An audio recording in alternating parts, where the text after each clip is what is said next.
तर आता आज शंकरपाळ्या करायच्या आहेत, तो आता तयारी करते. ही मी पिठी साखर घेतली आहे 1 वाटी.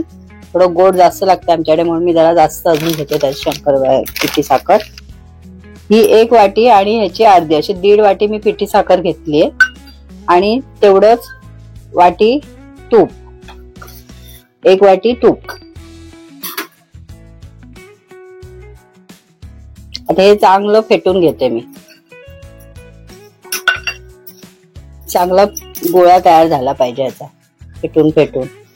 जेवढं फेटू ना तेवढे शंकरपाळी चांगली खुसखुशीत होते. मिक्स करून चांगलं फेटून घेते.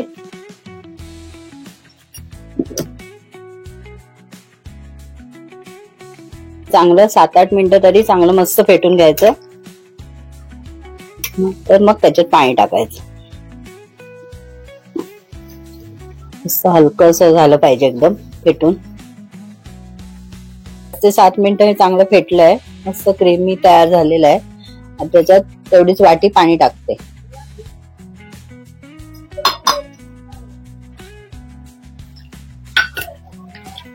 ही माझी पद्धत एकदा करून बघा, तुम्ही नक्की बघा आणि मला कमेंट करून सांगा कशा होतात तुमच्या शंकरपाळ्या. आता हा चांगला लोण्याचा असा गोळा तयार करायचा आणि त्यात मावेल एवढा मैदा टाकायचा. थोडस चवीला मीठ टाकायचं. हे सगळं मिक्स करून घेते आता परत 2 मिनिटं. आता यात मावेल एवढा मी मैदा टाकते. याच्यात जवळजवळ अर्धा किलो मैदा झाला आहे. ह्याच्यात आता मावला आहे.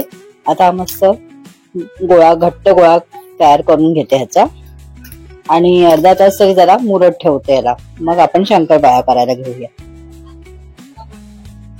हा आता घट्ट गोळा तयार झालेला आहे. आता अर्धा तास मुरत ठेवते जरा आणि मग नंतर शंकरपाळ्या करायचे. अर्धा तास झालाय आता. आता मी त्याचे गोळे केलेत पिठाचे आणि आता एक पोळी लाटून घेते. मस्त घट्ट असा चांगला गोळा तयार झालाय. असा दाबून दाबून चांगला घेऊन व्यवस्थित लाटून घ्यायचं. जाडसर पोळी लाटायची, जास्त पातळ करायची नाही.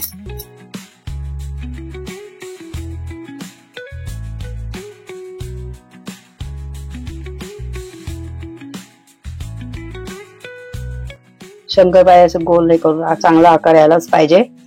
असं गोल करून घेते साईडने.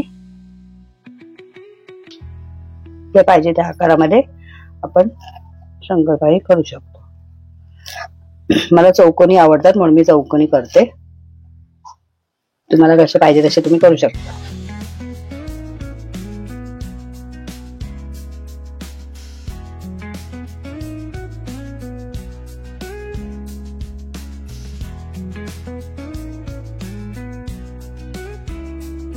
आता साईडचं काढून घेतलंय. आता ह्या सगळ्या मीडियम गॅसवर तळून घ्यायच्या. तेल तापलंय चांगलं. टाकते त्याच्यात.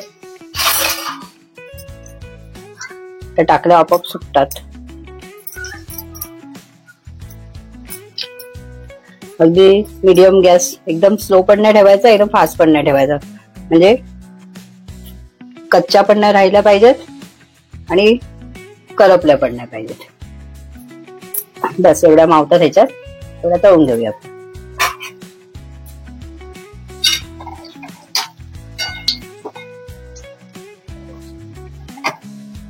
मध्ये मध्ये हलवायचं जरा. एक साइड झाली याची. आता जरा थोड्या आता परत ते दोन्ही साईडनी तळल्या पाहिजेत त्या. कलर चांगला आला आहे लालसर आणि व्यवस्थित तळल्या गेल्यात. आता या चाळणीत तळायला ठेवते.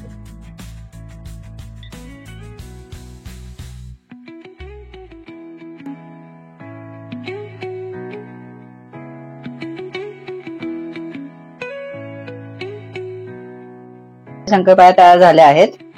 बघा किती छान कलर आला आहे आणि खुसखुशीत पण झाल्या आहेत.